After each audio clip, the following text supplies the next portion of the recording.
20절 말씀입니다.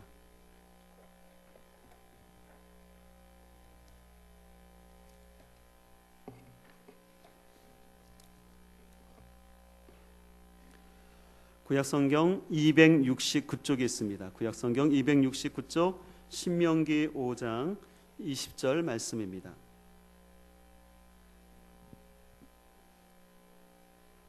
찾으셨으면 우리 다 같이 한 목소리로 합독하겠습니다. 시작. 내 이웃에 대하여 거짓 증거하지 말지니라. 아멘. 여러분들 양치기 소년 이야기를 아시죠? 양치기 소년이 몇 번씩이나 거짓말로서 늑대가 나타났다라는 말을 함으로 인해서 마을 사람들에게 거짓말장이로 낙인을 찍혔습니다. 그러나 양치기 소년은 다시는 내가 거짓말하지 않겠다라고 사람들에게 용서를 구하고, 그래서 동네 사람들은 다시 한번 이 양치기 소년을 믿기로 하고 그에게 양을 잘 돌보도록 한 이야기를 알고 있습니다.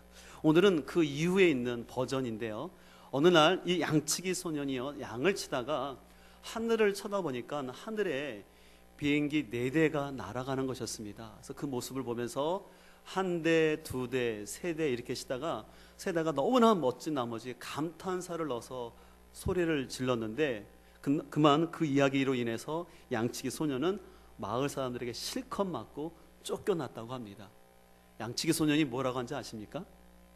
양치기 소년이요 비행기가 너무 멋있었어요. 그래서 그 지나가는 모습 보고 한 대, 두 대, 세 대 하다가 너무나 흥분한 나머지 와, 4대다 하는데 그걸 넉대다라고 했다고 합니다. 와, 넉대다. 이게 경상도 사투리로 4대로 들린다고 합니다. 그래가지고 마을 사람들이 늑대다라고 거짓말하는 걸로 알고 이 양치기 소년을 실컷 패가지고 보냈다라는 우스운 얘기가 있습니다. 장지로드라는 사람은요, 거짓말은 불행을 몰고 오는 여신의 기수다라고 말을 했는데요, 이 거짓말은 타인에게 아픔을 줄 뿐만 아니라 무엇보다 자기 자신과 공동체를 무너뜨리게 하는 검은 늑대입니다.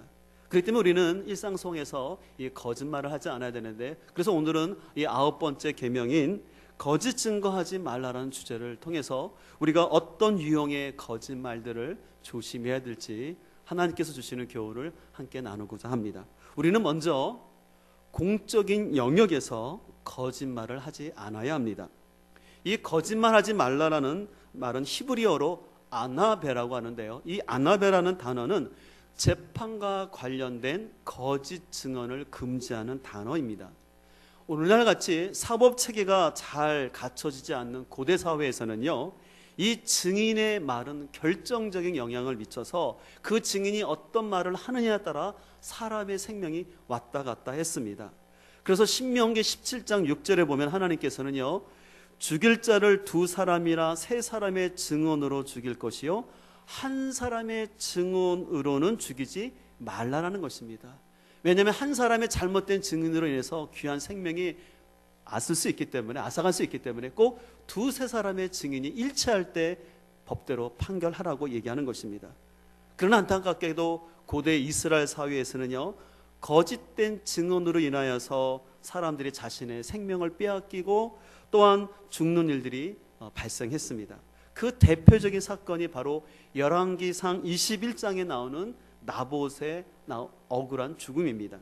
당시 왕이었던 아합 왕은요, 이 나봇이 가꾸고 있는 포도원 밭이 너무 멋있었어요. 그래서 탐이 난 거예요. 그래서 나봇에게 그걸 팔라고 했습니다. 그러나 나봇은 이 땅은 하나님이 정해주신 거고 조상 대대로 물려받은 거기 때문에 왕이여 저는 이것을 팔 수가 없습니다라고 정직한 마음을 갖고 있었습니다. 이 말을 들은 아합 왕은 마음이 너무 속상했어요. 그래서 그것 때문에 고민하고 있으니까 그 부인이 이세벨인데, 이세벨이 왕이여 걱정하지 마세요, 제가 그 밭을 뺏어다 줄게요 라고 하면서 이세벨이 어떤 행동을 했냐면 그 나봇이 살고 있는 마을의 장로들을 돈을 주고 매수를 했습니다.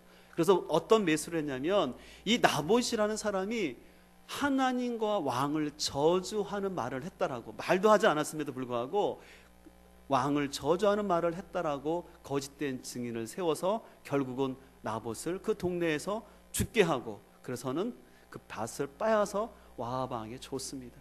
그러나 하나님이 이 일에 대해서 분노하시고 나중에는 아합과 이세벨의 생명을 아주 하나님께서 엄하게 다스린 것을 알 수가 있습니다. 그래서 시편을 보게 되면요, 정의롭지 못한 사법 질서와 악인들의 거짓 증인으로 인해서 고통을 당하는 사람들의 탄원의 기도가 많이 나와 있습니다. 그래서 시편 27편 12절에 보면 이렇게 되어 있습니다. 내 생명을 내 대적에게 맡기지 마소서. 위증자와, 위증자는 거짓 증언하는 사람이라는 거죠. 위증자와 악을 토하는 자가 일어나 나를 치려합니다라고 하나님께 탄원합니다. 또 시편 119편 161절에 보게 되면은 고관들이 거짓으로 나를 핍박하오나 나의 마음은 주의 말씀만 경외하나이다.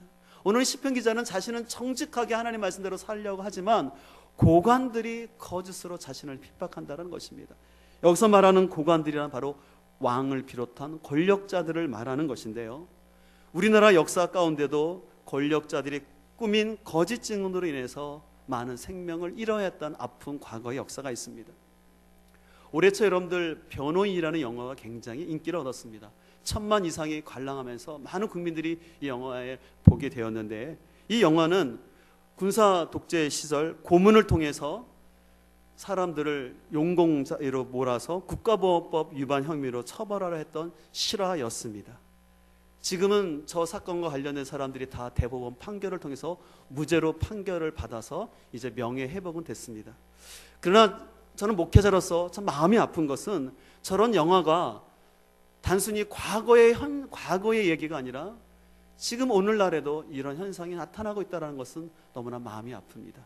실례로 가장 가깝게는 작년에 있었던 서울시 공무원 간첩 조작 사건입니다.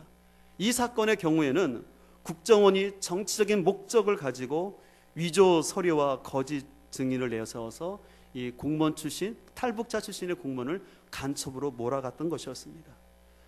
뉴스에서 보도된 것처럼 검찰과 국정원은 최고의 권력을 가진 권력기관이었지만 그들은 거짓 서류들을 만들어 놓고 또 이 사람의 동생을 회유해서 거짓된 자료를 가지고 이 사람을 간첩으로 몰고 갔던 사건이었습니다.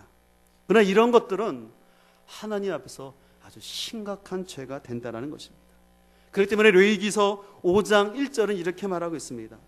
누구든지 증인 선서를 하고 증인이 되어서 자기가 본 것이나 알고 있는 것을 사실대로 증언하지 않으면 죄가 되고 그는 거기에 대하여 책임을 져야 된다는 것입니다. 이 말은 뭐냐면 내가 증인이 있는 것 그대로를 얘기해야지, 그렇지 않으면 죄가 된다는 것입니다. 또 반대로는 없는 사실을 있는 사실처럼 거짓 증언하는 역시도 하나님 앞에서 큰 죄가 된다는 것이죠. 우리 그리스도인들은 단순히 영원 구원이라는 이분법적인 구원관에만 머물러 있는 것이 아니라 하나님이 통치하시는 공의롭고 정의로운 궁율이 가득한 사회를 이루기 위해서 우리는 불의 앞에서 침묵하면 안 될 줄 믿습니다. 우리는 나와 상관없다고 귀찮다고 거짓 앞에서 침묵하게 되면 그 사회는 점점점 불의하여지고 그 불의의 결과로 인해서 국가가 멸망한다는 성경의 교훈을 잘 기억해야 됩니다. 여러분들, 왜 우리가 거짓에 대해서 침묵하면 안 되냐면 어떤 사람들이 억울하게 국가 권력에 의해서 죽어가요. 그러면 억울한 사람들이 하나님께 하소연을 합니다. 그 땅이 하나님께 억울함을 호소하게 돼요. 그러면 하나님의 그 죄로 인하여서 그 땅과 그 민족을 그냥 놔두지 아니하시고 진노로 심판한다는 것입니다. 그래서 어떻게 보면 이것은 나와 상관없는 얘기가 아니라는 거예요. 국가가, 권력자들이 거짓으로 사람의 생명을 앗아갈 때 우리가 거기에 침묵하고 가만히 있다가는 우리나라 전체가 하나님의 심판을 받는다는 사실을 우리는 기억해야 됩니다. 그런 의미에서 하나님이 원하시는 나라가 있다면 그것은 바로 약속을 지키는 지도자들이 다스리는 나라입니다. 반대로 하나님이 싫어하는 나라가 있다면 정직하지 않은 나라, 지도자들이 약속을 지키지 않는 나라입니다. 안타깝게도 우리나라 지도자들의 가장 큰 문제 중에 하나는 뭐냐면 약속을 지키지 않는다는 것입니다. 선거 때는 이런 것을 하겠다라고 약속을 해놓고는 당선만 되면은 그 말을 언제 했느냐는 식으로 여러 가지 핑계를 대면서 경제 핑계를 대고 안보 핑계를 대면서 약속을 지키지 않습니다. 가장 가까운 예로 우리가 살고 있는 세종시 같은 경우에도 분명히 선거 때는 선거에 나온 사람들이 세종시를 법대로 꼭 하겠다라고 약속을 했습니다. 그러나 당선이 되니까 세종시와 관련된 정책들을 엎음으로 인해서 지금 세종시가 굉장히 비효율적인 도시가 된 것을 우리가 잘 느끼지 않습니까? 우리는 이러한 부분들을 바라보면서 우리는 다시 한번 우리 국민들은 이러한 사실에 대해서 분명한 분별력을 가지고 우리는 이 거짓에서 침묵하지 말고 또한 지자들이 바른 말을 행할 수 있도록 우리는 잘 그리스도인으로서 사회적 책임을 다해야 할 줄 믿습니다. 여러분들, 공약이란 무엇입니까? 공약이라는 것은 국가와 국민 앞에 공적으로 한 것이 약속입니다. 그러나 정치인들은 빌공짜를 써서 거짓말로 공약을 합니다. 그러므로 국민들은, 깨어있는 국민들은 어떤 지도자가 약속을 지키는 지도자인지 아니면 어떤 지도자가 거짓말을 반복해서 하고 있는지를 잘 분별하여서 우리는 사회적인 책임을 가지고 이 사회가 정직한 사회가 되도록 우리는 나가야 할 줄 믿습니다. 방송이나 신문에 나온다고 다 믿지 마시고, 또 언론 역시도 어떤 언론이 하나님과 우리나라 역사 앞에서 정직한 언론인지 아니면 어떤 언론들이 자신의 기득권을 지키기 위해서 국민들을 속이고 있는 거짓된 언론인지를 우리는 잘 분별해야 할 줄 믿습니다.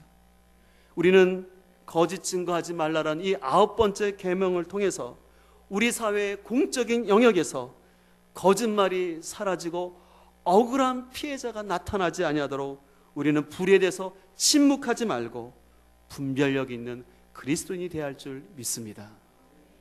우리는 이제 9번째 계명을 통해서 우리는 공적인 영역에서 거짓말을 하지 말아야 할 뿐만 아니라 우리는 사적인 영역에서 거짓말을 하지 않아야 합니다.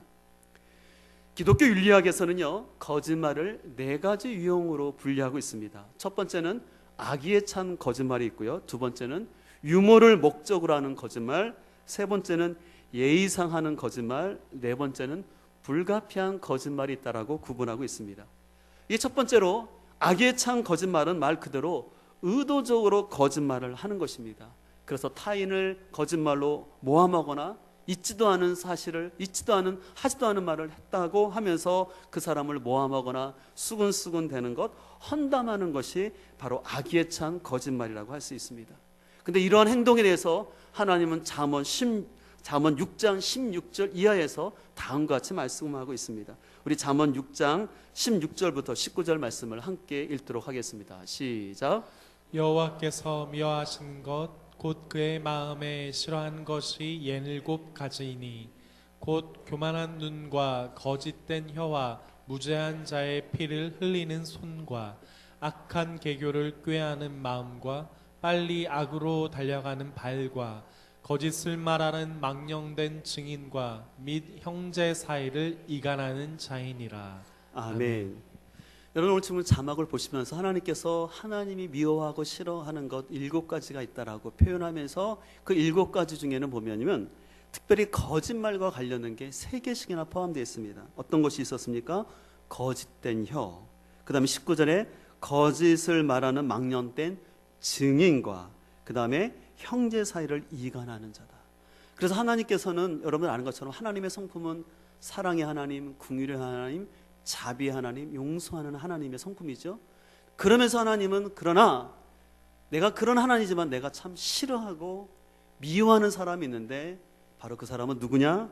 거짓된 혀를 갖고 있고 거짓된 증언을 하고 형제를 이간하는 사람은 하나님이 내가 콕 집어서 그런 사람 내가 싫어하고 미워한다라고 하나님은 말씀하는 것입니다. 그렇기 때문에 우리는 성도들 간에 틈이 생기게 하고 교회 공동체 안에서 이간질하는 사단의 계략을 잘 분별하고 우리가 사단의 도구가 되지 아니하도록 우리 입술에 파수꾼을 세워야 할 줄 믿습니다. 여러분들, 사단이 헬라어로 뭐라면 디아볼로스예요. 이 디아볼로스라는 뜻은 제가 말씀드린 것처럼 갈라지더라는 거예요. 그래서 여러분들 뱀의 혀가 어떻게 돼 있어요? 갈라져 있죠. 사단은 어떤 존재냐면 성도들 사이에서 이간질을 하는 거예요. 그래서 교회 공동체를 하나 되지 못하게 하고 성도들을 넘어뜨리게 하는 것이 이간질인데 하나님은 그거에 대해서 미워하고 싫어하신다고 분명히 말씀하셨사오니 우리는 이 부분에서 깨끗하게 인정받는 우리 모두가 되길 간절히 소망합니다. 둘째로 우리는 유머를 목적으로 하는 거짓말을 하는데요. 이런 경우는 좀 즐거움을 나누기 위해서 하는 건데, 그러나 여기서 조심할 것은 그 농담이 지나치지 않도록 해야 되는 것입니다. 원래 유머나 농담이라는 것은요, 좀 과장이 있어야 하는데 지나친 과장이나 사실을 왜곡하면서까지는 하지 않아야 됩니다. 특별히 남자분들은 음담패설을 하는 거나 아니면 타인의 감정을 상하게 하는 과장된 표현이나 상대를 깎아내리면서 하는 유머는 좋은 게 아니에요. 그래서 유머도요, 고급스러운 유머가 있고 저급한 유머가 있는데요, 고급스러운 유머는 사람들의 기분을 좋게 하면서 회중을 웃기는 유머인데, 저급한 것은 남의 체면과 그것을 깎아내리는, 무시하는 유머가 저급한 유머예요. 여러분, 예를 들어서요, 어떤 사람이 아주 먹는 것을 좋아합니다. 그럴 때는 어떻게 표현하면 될까요? 아주 먹성이 좋다거나 아니면 위가 굉장히 위대하시네요, 뭐 그 정도까지는 괜찮을 것 같아요. 근데 만약에 그런 사람을 향해서 돼지 같다거나 아니면 조상 중에 못 먹다 죽은 귀신이 있느냐 식으로 말하면 그것은 굉장히 저급한 유머이라는 것이죠. 또 사람을 평가할 때도 간혹가다 어떤 사람들은 혈액형을 가지고 다른 사람을 아주 무시하게 말하는 사람들이 있는데, 이런 경우입니다. A형은 소심하니까 당신 A형이지, 그래서 당신 이렇게 행동하는 거야. 또 아니면 B형은 엉뚱하니까 특별히 B형 남자들은 이래라고 말하려고 하는 것.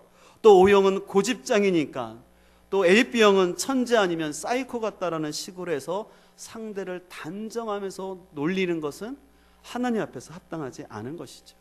그렇기 때문에 하나님은 이사야 57장 4절에서 다음과 같이 말씀합니다. 우리 이사야 57장 4절 말씀을 같이 읽도록 하겠습니다. 시작. 너희가 누구를 희롱하느냐? 누구를 향하여 입을 크게 벌리며 혀를 내미느냐? 여기 보니까 하나님께서 누구를 향해서 뭐 하느냐?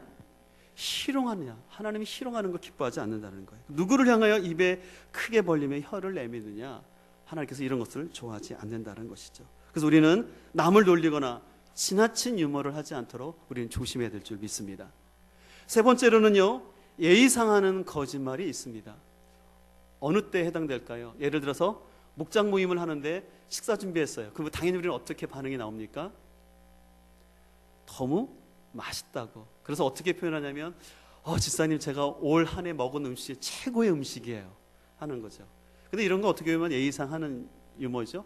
특별히 저는 예의상 하는 유머 중에 아주 대표적인 게 뭐냐면 국회의원들이 하는 말이에요. 왜냐하면 국회의원들은 서로 싸우지 않습니까?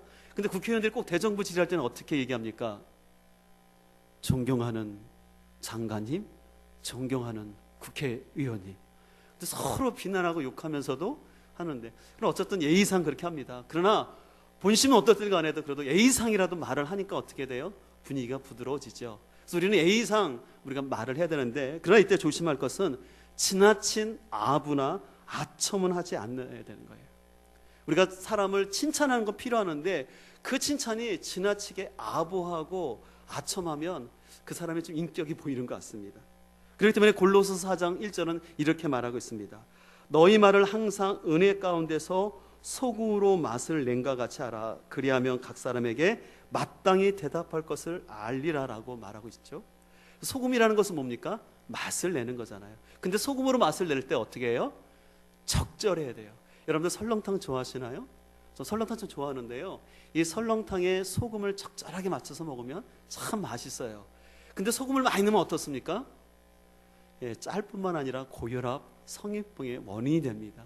그래서 적절하게 하라는 거예요. 그래서 우리가 남을 칭찬할 때도 여러분들이 적절하게 지혜롭게 해야 될 줄 믿습니다. 마지막 네 번째로는 불가피한 거짓말, 흔히 선의의 거짓말, 또 하얀 거짓말이라고 하는데요, 이것은 분명히 진실이 있긴 있지만 진실을 그대로 말했다가는 그 사람이 생명이 빼앗길 위험성이 있을 때 쓸 수 있는 거짓말입니다. 그 예로서 성경 여호수아서 2장을 보게 되면 이스라엘 백성들이 여리고성을 점령하기 위해서 정탐꾼 2명을 보냈을 때 거기에 살고 있는 기생 라합이 정탐꾼 2명을 숨겨줬어요.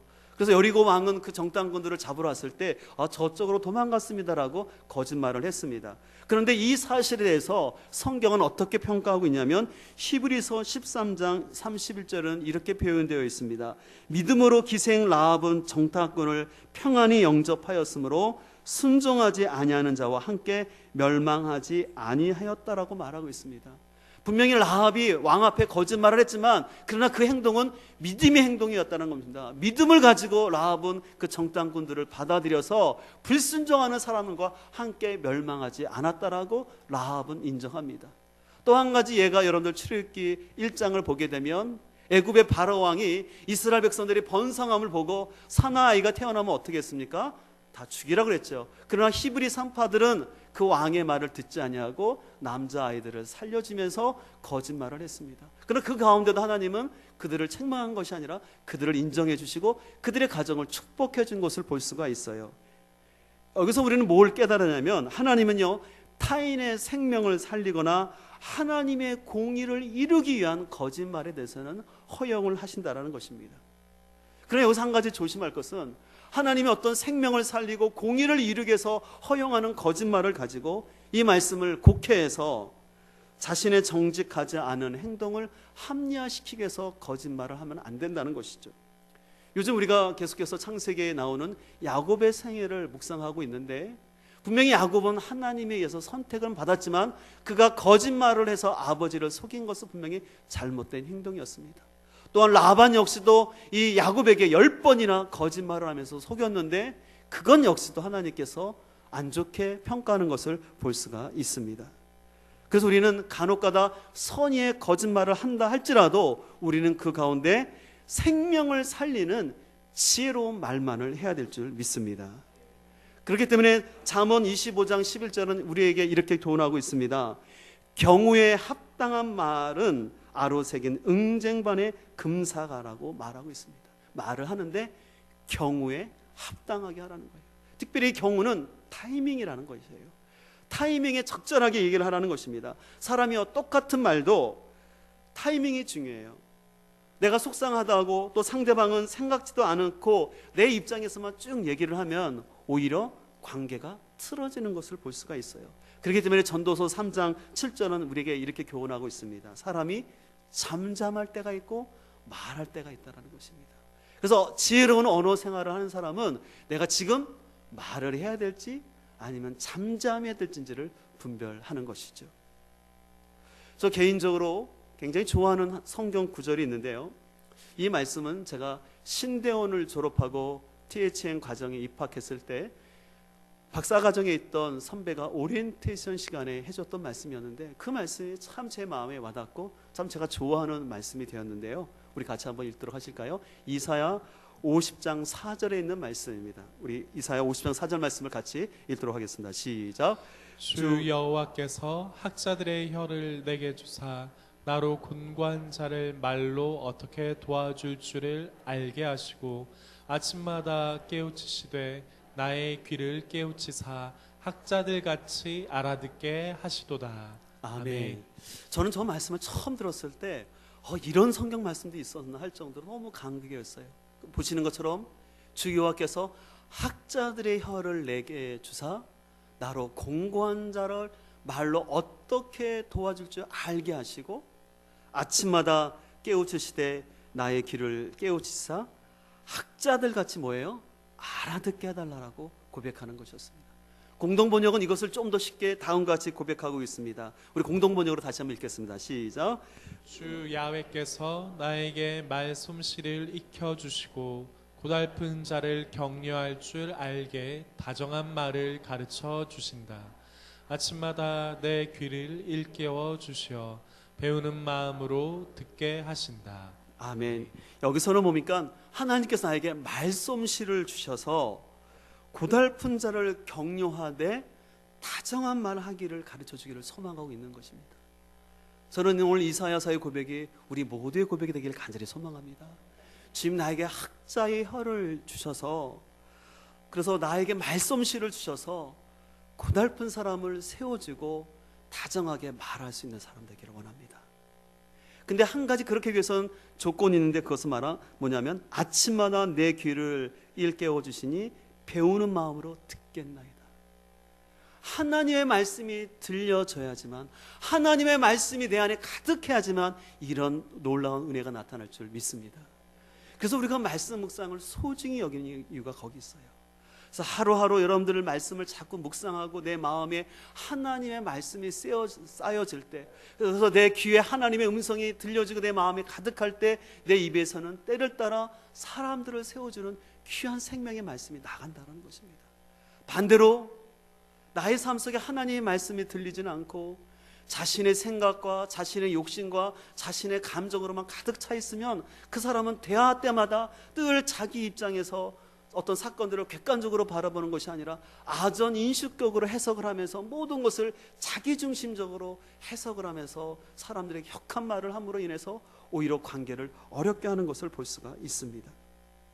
제가 예전에도 말씀드린 것처럼 제가 에스라 성경대학원에 갔을 때 저희 이사장님이 저희들한테 신승당부한 게 그거였어요. 여기 성경 공부를 하고 오신 목사님들, 전도사님들, 절대 여러분들 설교 잘하기 위해서 성경 보지 마세요. 여러분들이 성경 말씀을 보지 마시고 성경 말씀이 여러분을 읽도록 하세요라고 하신 말씀이 참으로 너무 귀한 말씀이었습니다. 만약에 제가 설교자로서 어떤 성도들에게 하고 싶은, 어떤 A 집사라는 B 집사라는 그분에게 하고 싶은 말이 있어서 제가 성경을 인용해서 그 말씀을 전한다면 그것은 바로 하나님께 합당하지 않는다는 거예요. 먼저는 제 자신이 늘 하나님의 말씀을 묵상하는 가운데 그 말씀을 통해서 우리 공동체와 그 심령에 주시는 그 말씀을 내 것으로 소화시켜서 그 말씀이 살리는 말씀으로 나가야지, 그게 생명이 있는 말씀이지, 내가 어떤 의도를 가지고 말씀을 보면 그 말씀은 살리는 말씀이 아니라 생명을 죽이는 말씀이 될 수 있다는 것이에요. 그래서 우리는 먼저는 우리 마음속에 하나님의 말씀을 채우고 들어야 할 줄 믿습니다. 여러분들 대화를 잘하기를 원하세요? 그를 먼저 듣는 마음을 구하십시오. 실은 많은 사람들은 말을 할 때 내가 일방적으로 말 잘하는 것을 잘한다고 그래요. 아니에요. 대화를 잘하는 사람은요, 잘 듣는 사람이에요. 반대로 대화를 못하는 사람은 말을 못하는 사람이 아니라 듣지 못하는 사람이에요.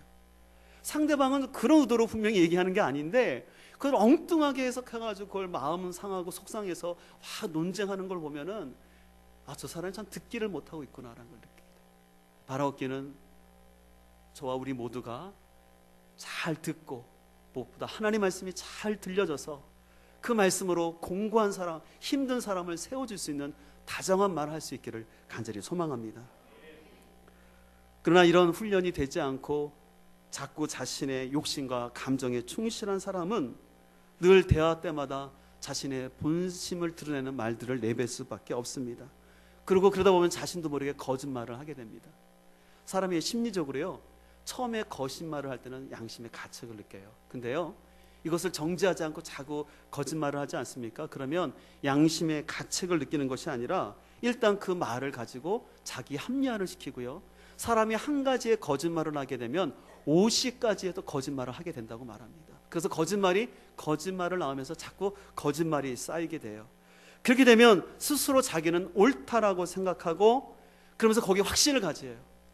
그러면서 자신의 의견에 동조하지 않으면 다른 사람은 틀렸다라고 판단하는 것입니다. 이런 것을 심리학적으로 리플리 증후군이라고 해요. 제가 신강관계상 오늘 오전 예배 때는 다 말씀드리지 않겠지만 이 리플리 증후군은 한마디로 이거예요. 자신이 어떤 욕구가 있는데 그것을 충족시킬 수 없는 거예요. 그래서 그 사람은 자신 안에 열등감과 피해의식을 갖게 돼요. 그러면 그 사람은 자기도 모르게, 상습적으로 자기도 모르게 거짓말을 자꾸 한다는 것입니다. 거짓말을 할 뿐만 아니라 거짓된 행동을 하는데 문제는 그 행동이 자신은 맞다라고 생각하는 거예요. 분명히 자신은 거짓말을 하고 거짓된 행동을 하고 있음에도 불구하고 나는 이 행동을 올바르게 하고 있어라고 생각하는 게 리플리 증후군이라는 거예요. 그 단적인 예가, 혹시 방송을 보신 분들은 아시겠지만 그것이 알고 싶다에서 나왔던 사연이었는데요, 서울의 명문대를 진학하지 못한 어떤 학생이 있었는데 그 학생은 자그마치 대학을 48개 대학을 다녔어요. 여러분 이해가 갑니까? 48개 대학을 다니면서 사람들에게 뭐라고 소개하냐면 자기는 신입생이라고 소개했다고 합니다. 왜 신입생이라고 소개했냐 그러면 대학 가면 선배들이 신입생은 어떻게 돼요? 잘 대해주잖아요. 그러니까 이 친구는 인정받고 싶었던 거예요. 자기 가족 안에서 형제들은 명문대를 갔는데 자기는 명문대를 못 갔거든요. 그래서 인정받고 싶은 욕구에 대학을 48개나 다니면서 신입생 행세를 하면서 사람들 앞에 인정받으려고 했던 거예요. 근데 문제는 그 친구는 자기가 그런 거짓된 말과 행동을 함에도 불구하고 그것이 맞다라고 생각한다는 거예요. 그래서 거짓말이 이게 무서운 거예요. 거짓말을 하게 되면요, 자기를 속이게 돼요.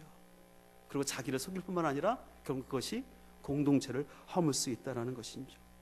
그렇기 때문에 우리 그리스도인들은 우리의 언어 생활을 잘 뒤돌아보아서 자기를 정당화하거나 이 리플리 증후군이 걸리는 것이 아니라 하나님이 나의 모든 말을 듣고 계신다라는 그 마음을 가지고 우리는 정직한 또 생명을 살리는 언어 생활을 해야 될 줄 믿습니다.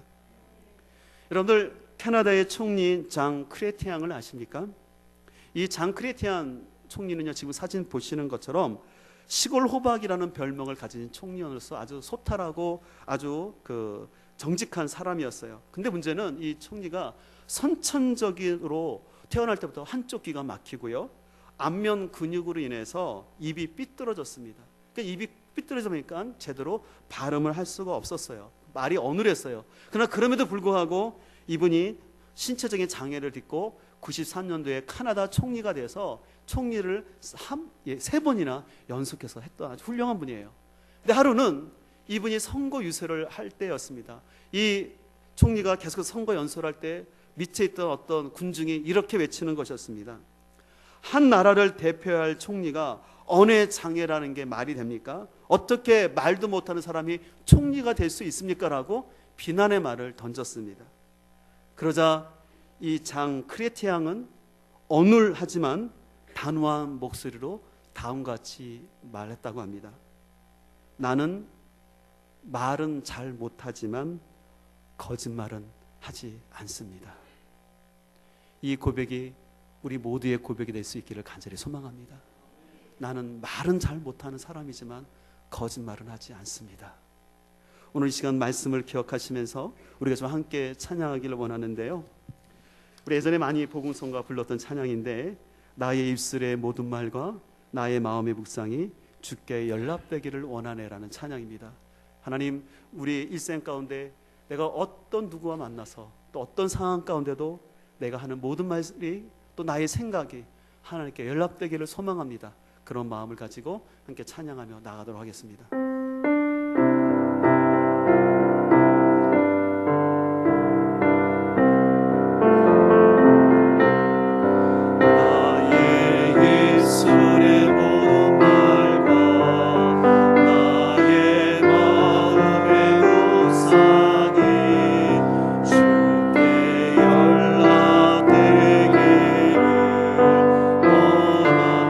입술의 모든 말과 나의 입술의 모든 말과 나의 마음의 묵상이 주께 연락되기를 원하네. 생명이 되신 주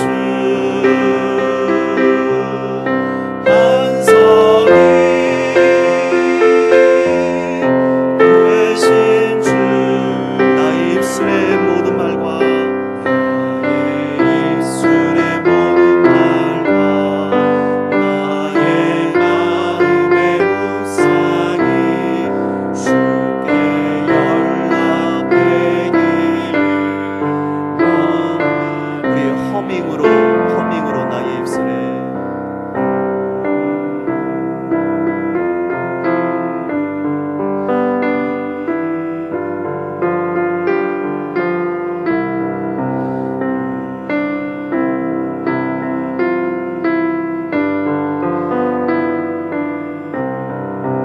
우리 시간 함께 기도하며 나갈 때 하나님, 우리의 언어 생활을 뒤돌아보면서 하나님께서는 내 이웃에 대한